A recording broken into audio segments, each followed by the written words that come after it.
네, 안녕하십니까. 최택규 전문가입니다. 월요일이면 어김없이 여러분들 앞에 나타나는 전문가죠. 네. 오늘 시장 뭐 또 하락하니까 코 빠져 있을 것 같은데 뭐 그럴 필요는 저는 제가 봤을 때는 없다라고 보여집니다. 일단 뭐 지난주부터 단기 고점에 대한 저항이 나타나고 있는데 지금 시장에서 우리가 어떻게 대응하는 게 효율적이고 효과적인지 이러한 부분을 하나하나 또 헤쳐나가 보도록 하겠습니다. 자, 먼저 우리 시장을 보려면 미증시의 방향에 대해서 우리가 조금 고민해야 될 것 같아요. 자, 지금 나타내고 있는 거는 주봉입니다. 지난주 미증시가 움직였던 주봉인데 일단 뭐 흐름을 잠깐 보면 메뉴에 있는 게 S&P예요. S&P 같은 경우는 저점에서 나름대로 한 15.3% 올라갔고요. 그다음에 나스닥 같은 경우가 13.9%, 그다음에 다우가 17.78% 올라갔습니다. 근데 여기서 우리가 체크해야 될 건 이 캔들의 모양이에요. 캔들이 장대 양봉 다음에 뭐가 나왔죠? 십자형 캔들이 나왔습니다. 십자형 캔들이 뭘 의미할까? 위로 올라가려니까 땡기면서 위에 꼬리가 달리고 아래로 내려가려니까 잡아 땡기면서 아래 꼬리가 생겼어요. 결국 아래로 가기도 뭐하고 위로도 가기도 뭐하고 그러한 모양새가 일주일 동안 나타났다라는 거죠. 그럼 이 이후 시장의 흐름은 어떻게 할까? 결국 위로 갈까 아래로 갈까 그게 이제는 결정되는데 미증시 같은 경우는 이전의 흐름으로 돌아가게 되면 장대 양봉 나온 다음에 십자형 나오고 그냥 바로 내려가는 경우도 있고 일주일 정도는 한 번 더 간보는 거죠. 여기서 그냥 내려가기는 좀 그렇다라는 겁니다. 자, 그러면 우리가 이제 지금 시장에서 체크해야 될 건 한 달 동안에 왜 올라왔지? 그걸 다시 한번 생각해 보면 올라온 이유는 명확합니다. CPI가 생각보다 낮게 나오면서 금리 인상 속도에 대한 연준의 방향이 좀 바뀔 거야. 그냥 그거 하나 가지고 올라왔어요. 그러면 올라왔으면 더 가지. 왜 못 갈까? 라고 했을 때 일정 부분 이 정도 한 달 이상 상승을 하게 되면 피로감이 쌓이게 돼 있어요. 결국 피로감이 쌓인다라는 건 좀 앉아서 쉬든지 아니면 좀 잠을 자든지 뭔가가 좀 필요한 시점에 왔다라는 거죠. 그 다음에 원기가 회복되면 더 열심히 앞으로 전진해 나아가든지 좀 덜 쉰 것 같아. 그럼 조금 더 퍼질 수도 있는 그러한 장세가 연출된다라고 봐야 돼요. 여튼 지금 시장에서 조정이 나오는 건 너무너무 자연스러운 조정이다. 자연스러운 조정이다. 솔직히 이렇게 한 달 동안 올라간 게 그깟 CPI 때문에 이렇게까지 올라가야 돼라고 했을 때 설득력은 없어요. 근데 이렇게 올라가는 걸 이유를 찾아야 될 텐데 찾을 수 있는 이유라고는 CPI 말고는 없다라는 거죠. 결국 그거로 인해서 나스닥이 뭐 7% 이상 올라가는 그런 기염을 토하는 하루도 있었잖아요. 그렇기 때문에 지금의 상승 이후 시장이 일정 부분 조정 나올 수 있어. 근데 이 십자형 캔들 조금 봐서는 한 번 더 이번 주 횡보할 수도 있다. 그러면 이번 주에 체크해야 될 게 뭐냐라고 했을 때 결국 전주에 이번 주에 한번 돌파하는 모양새가 나오면 이후 조정이 조금 약할 수도 있다. 반대로 이전 저점을 깨게 되면 장중에 깨는 모양새가 나오면 이후 추가적으로 좀 조정이 더 나올 가능성이 있다. 이렇게 봐야 돼요. 그러면 지금 시장에서 올라갈 수 있는 이유와 내려갈 수 있는 이유를 조금 더 구체적으로 보면 여기서 더 올라갈 수 있는 이유는 뭐냐라고 했을 때 일단 시장에 추가적인 악재가 없다. 즉, 깨끗해. 그냥 한번 올려. 그럼 올라갈 수 있는 시장 환경은 맞아요. 맞아. 그러면 얘가 올라가는 데 있어 항상 문제가 될 수 있는 시점은 12월 13일 뭐였죠? 네, CPI가 그때 또 발표합니다. 근데 최근에 유가의 하락이라든가 이런 거 봤을 때 12월 13일 날 CPI도 이번에 발표됐던 CPI 7.7하고 코아 6.3 이 정도 아니면 요거보다 하회할 가능성이 있어요. 그러면은 시장은 이 연말 랠리 내년 연초 상승까지 기대할 수 있습니다. 그런데 결국 이러한 분위기가 만약에 형성됐는데 여기서 그냥 계속 올려버리면 시장이 조금은 이제 뭔가 경계감을 가져요. 이 좋은 건 알겠는데 시장이 이렇게 자꾸 올라가게 되면 누가 제일 싫어하죠? 시장의 키를 갖고 있는 연준이 제일 싫어합니다. 왜? 연준 입장에선 지금 경제가 좀 엉클어지길 원하는데 이 주식시장이 이렇게 자꾸 올라가게 되면 어떻게 돼요? 우리 개인 투자자들의 가장 큰 성향이 뭐냐면 주식시장이 올라가서 내 계좌가 플러스 되면 어떻게 돼요? 부자 된 것 같아. 돈을 막 써요. 막 써. 내가 오늘 밥 살게. 왜? 주식해서 돈 버니까. 그러죠? 결국 물가가 안 잡힌다라는 거죠. 그러면 결국 연준이 생각하는 금리 인상에 대한 속도가 일정 부분 나타날 수는 있지만 아주 끈적끈적하게 더 질기게 인상이 조금씩이라도 이어진다라는 거죠. 결국 금리가 자꾸 올라가게 되면 거기서 피해보는 사람은 누굴까요? 아주 어찌 보면 이제 여기서도 이제 약한 고리가 나타납니다. 기업의 약한 고리, 국가의 약한 고리, 개인의 약한 고리가 나타나게 돼 있어요. 이들은 지금도 현재의 이 금리 수준도 버거운데 이 금리 내릴 때를 기다리면서 버티는데 이 내리기는커녕 자꾸 올라가고 뭐 동결 바라봐야 되는데 동결도 안 보이고 그러면 어떻게 돼요? 퍼져버려요. 모르겠다. 네 마음대로 해. 나 그만할래. 기업도 그만한다고 그러고 국가도 그만한다. 개인도 나 몰라라 하게. 그러한 일이 발생된다라는 거죠. 여튼 결국 12월 달에 CPI가 안 좋고 그러면 그것을 이용해서 주식시장은 더 가야 될 텐데 더 가기 위해서 의도적으로 보이지 않는 손들이 시장을 횡보시키거나 하락시킬 가능성이 있다라는 게 제가 봤을 때는 가장 지금 시장의 조정을 바라보는 저의 눈입니다. 자, 그러면 우리 시장 같은 경우는 이제 현 시점에서 어떻게 봐야 될 거냐, 한번 체크해 보도록 하겠습니다. 자, 우리 같은 경우 흐름 보면 우리도 뭐 주봉으로 보면 거래소 17%, 그다음에 코스닥 같은 경우도 14.8% 이 정도 그동안에 상승을 했어요. 그동안 상승을 했고 그러면 지금 자리에서 우리 시장은 어느 정도 조정이 올까? 결국 조정은 나와야 되는 거고 조정 나오는 자리가 부담스러운 사람은 결국 이 자리에서 전략을 잘못 짰다라는 거죠. 이 자리에서. 자, 지금 이 자리에서는 올라갈 수 있는 확률도 일정 부분 있지만 내려갈 수 있는 확률도 굉장히 높다라고 했어요. 그죠? 그렇다고 한다면 여기서 100% 현금 인부는 물론 사야죠. 그러나 종목이 더 많다라면 오히려 수익 나는 것 종목을 줄이고 비중을 줄이면서 현금을 좀 늘리는 게 더 효과적이다라고 했습니다. 왜? 여기서 추가적으로 올라간다면 현금 만든 거 가지고 그때 사도 늦지 않는다. 반대로 시장이 하락하게 되면 땡큐죠. 내가 현금 만든 거 얼마든지 더 싸게 매수할 수 있는 기회를 나한테 주니까. 결국 이러한 자리에서는 진짜지 욕심을 내려놓고 전략적으로 조금은 한 걸음 뒤에 있는 게 좋은 거예요. 내가 종목이 더 많다면 현금이 100% 그럼 매수 들어가야죠. 왜? 물려도 사야 돼요. 주식은 사지 않고 그냥 계속 살까 말까 하면 어떻게 된다? 날 샌다. 좋은 시절 가게 돼 있어요. 못 사. 그렇기 때문에 내가 원하는 종목은 사야 돼. 대신 두 번, 세 번 더 산다라는 생각을 해야죠. 어떻게 사자마자 올라가?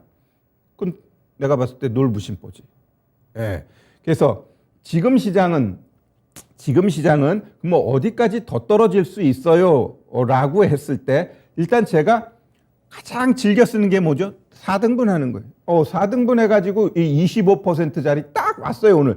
2408이 25%짜리인데 오늘 2409까지 왔어요. 그러면 한번 여기 테스트 한 거지. 그러면 결국 지난주에도 얘기했지만, 여기 박스에서 한 단계 다운되는 박스가 생각보다 깊게 한 방에 나와버렸어요. 그럼 여기서부터는 횡보가 이어질 가능성이 있다. 내일 오히려 살짝 개파락하면서 이 양봉 만들어버리면 이번 주는 한번 요 정도 움직임에서 지수 움직임이 나타날 가능성은 있다. 그러나 시장은 얼마든지 충분히 더 떨어질 수 있고요. 내 파란 선을 하나 그어놨는데 여기는 굉장히 또 중요해요. 그 이전으로 넘어가게 되면 요런 자리에서 맞고 지지해 주려고 했고 또 여기서는 떨어지니까 저항받고 또 저항을 이겨내면서 갭 떠버리면서 가고 올라갔다 다시 지지해 주는 그러한 자리예요. 그렇기 때문에 그 자리가 몇이냐? 2370. 그래서 이 자리에서 탁 떨어지게 되면 2370에서 2320 그 밑에 있는 자리 요 안으로 들어올 가능성이 있다. 그러면 이 정도 자리에서는 어느 정도 시장이 지켜주려고 할 겁니다. 지켜주려고 해. 그래서 여기서는 조금은 시장에 대해서 긍정적으로 보되 얘까지 깨버리면 아주 여기까지 떨어지면서 여기는 매력적으로 매수 자리다라고 보여져요. 이게 얼마냐면 2220 정도. 그래서 우리가 대응을 할 때 내가 갖고 있는 현금이 몇 %나 그리고 내가 지금 갖고 있는 종목의 손실이 몇 %냐 그런 거에 따라서 여기서 추매할까 여기서 추매할까 그걸 결정해야 돼요. 어떻게 하는 거냐? 요런 자리에 있을 때 어찌 보면은 이제 1차 깊은 조정이 나올 수 있는 이 자리 여기서는 내가 샀던 종목이 마이너스 뭐 한 5에서 7%야. 그런 거는 추매하려고 하지 마세요. 그건 그냥 갖고 있어도 올라가 수익 줘. 거기서 그러한 그 손실폭에서는 추매하는 게 아니에요. 추매는 기본적으로 10% 이상 나온 자리에서 추매를 할까 말까 이제 고민해야 돼요. 그러니까 내가 여기서 이제 마이너스 뭐 한 15%라고 쳐요. 아이고, 여기서 샀는데도 마이너스 15%야. 조금 종목 선정을 잘못한 거죠. 그런데 내가 현금을 30% 갖고 있어. 그럼 여기서 한 10% 추매가 가능해요. 근데 남아있는 현금이 10%야. 그럼 확인 사살하기 위해서 이 자리에 왔을 때 추매하는 게 맞아요. 그냥 무조건 싸니까 느낌이 올라갈 것 같아. 이래가지고 추매하게 되면 어떻게 돼요? 안 돼요. 첫 번째 사는 거는 쉽게 살 수 있지만 두 번째 살 때는 어떻게 돼요? 아주 신중하게 돼. 내가 10% 샀어. 우리가 보통 추매할 땐 10% 샀는데 2% 추매해요. 그건 아니에요. 추매라는 건 더블로 10% 더 사는 거예요. 그래 단가 확 낮추는 거거든. 그렇기 때문에 이 추매할 때는 신중하게 돼. 20% 샀어. 여기다가 어떻게 더 추매할 거예요? 쉽지 않다는 거예요. 그래서 두 번째 매수할 때는 우리가 아주 신중하게 해야 된다. 여튼 지금 시장이 떨어질 수 있는 자리는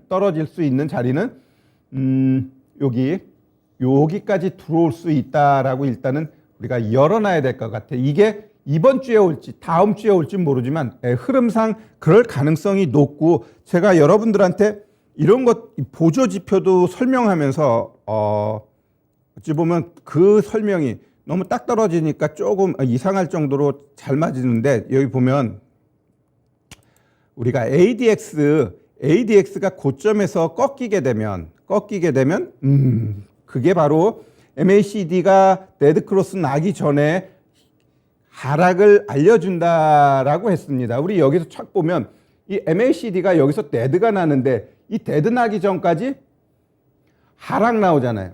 그죠? 그럼 좀 미리 알 수 없어요? 그래서 ADX가 알려주는 거예요. 여기서 꼭지에서 변곡이 나타나죠. 꺾이잖아. 그 꺾이는 자리. 그리고 바닥권에서도 마찬가지. 꺾이잖아. 그냥 올라가는 거예요. 자, 요번에도 마찬가지.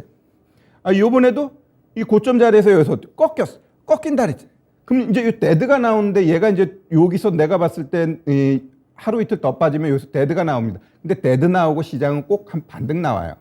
그래서 반등 크기에 따라서 이 데드 이후 다시 이렇게 올라가든지 데드가 꺾이면서 이 기준선을 치고 MACD하고 시그널이 치고 내려가게 되면 아예 추세적으로 더 떨어지면서 아우 진짜 75% 빠지는 그 자리까지도 내려갈 수 있네. 그렇게 우리가 확인해야 돼요. 그래서 일단은 우리가 1차 하락의 부분에 대해서는 일단 여기는 열어놓되 여기까지 더 떨어질 거야 라고 할 때는 이 MACD가 여기서 데드가 나는지 기준선을 치고 내려가는지 그것을 확인하면 더 떨어질 수 있겠다. 그렇게 확인하면서 시장에 대해서 보면 될 것 같아요. 그래서 여튼 더더욱 중요한 것은 지금 하락에 대해서 왜 하락해? 그거 하지 말아요. 어차피 하락 자리야. 그러면 내가 이 자리에서 어떻게 매매할 것인가 그것만 고민하면 되는 거예요. 어떻게 매매할까? 지금 시장 보면 어떻게 돼? 무지하게 정말 종목 장세가 이렇게 활발하게 이렇게 나는 장 또 처음 봐요. 그냥 뿡뿡뿡뿡 올라가는 종목들이 많단 말이에요. 그것도 돌아가면서. 그렇다고 한다면 결국 실력도 안 되는데 자꾸 이 종목 저 종목 눈길 주지 말아요. 그냥 내가 갖고 있는 종목이 안 움직였어. 홀딩하고 가. 그게 이리저리 쫓아다니는 것보다 100배 낫더라고요. 아셨죠? 그러니까 본인이 갖고 있는 종목에 대해서 자신감을 갖고 하루하루 이겨나가는 그러한 매매가 굉장히 필요한 주식시장이다라고 보여집니다.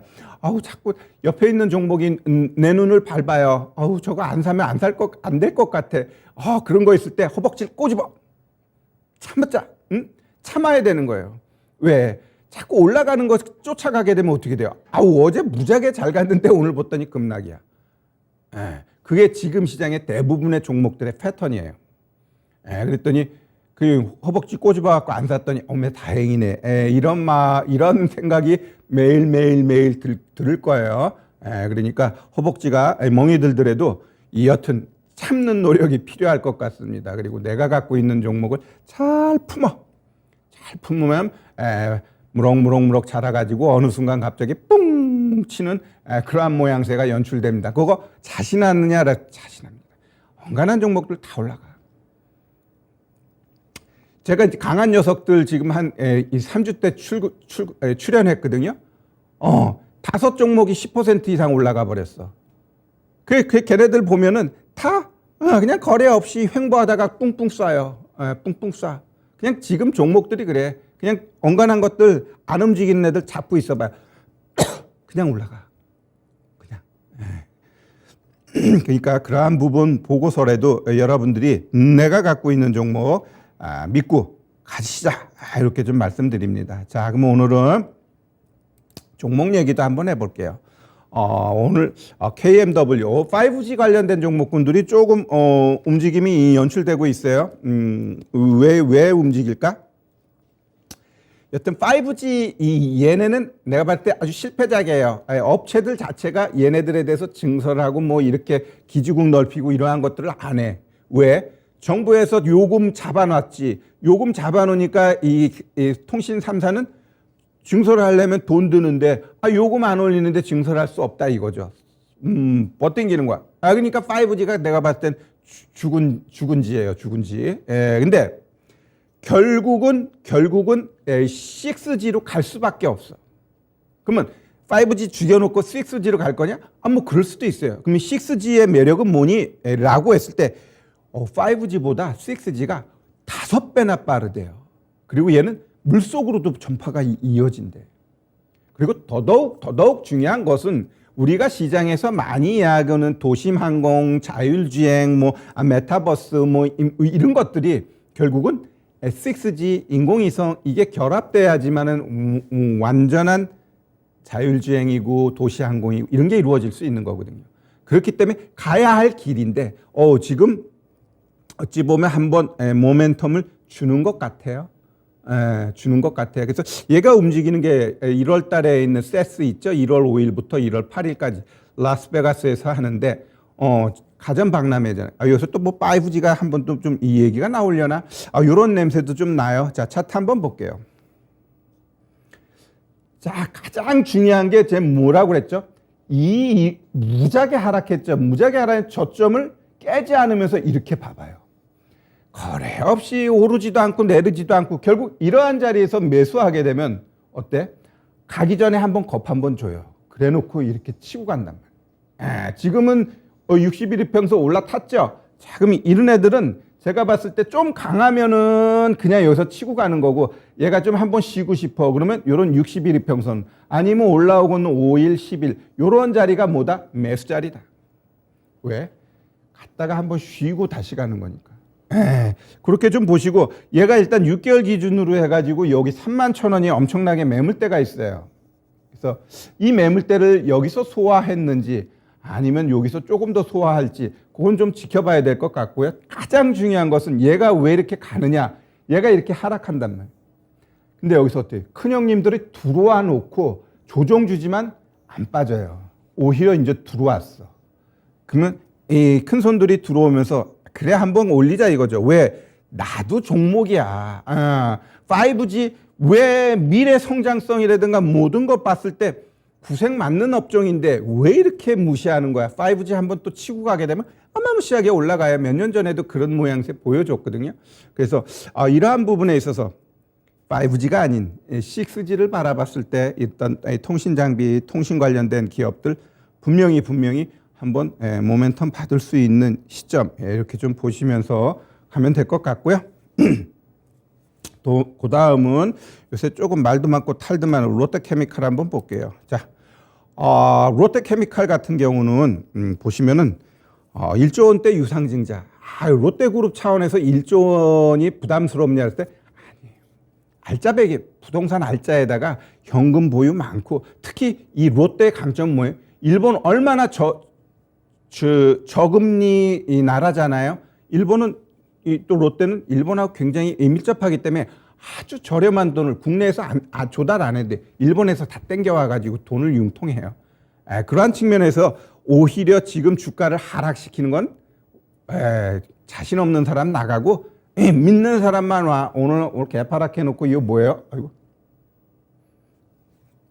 오늘 완전히 상승 장악형 캔들 나왔어요. 상승 장악형 캔들. 상승 장악형 캔들 나왔다라는 건 뭘 의미할까요? 죽어서는 안 된다라는 거지. 결국 이런 롯데케미칼 같은 애들은 이거는 그냥 치고 올라갈 수 있다. 단 이제 이 고점 치고 가는 건 내가 봤을 때 시간 문제예요. 여기서 좀 조정 주고 갈 거니 아니면 그냥 갈 거니 그 차이이기 때문에 종목 상담 시작할 시간은 아니지만 롯데케미칼 제가 봤을 땐 아주 매력적이다. 모든 악재 그건 악재가 아니다라고 보여집니다. 그러니까 요 밑에 있는 큰 형님들도 어떻게 돼요?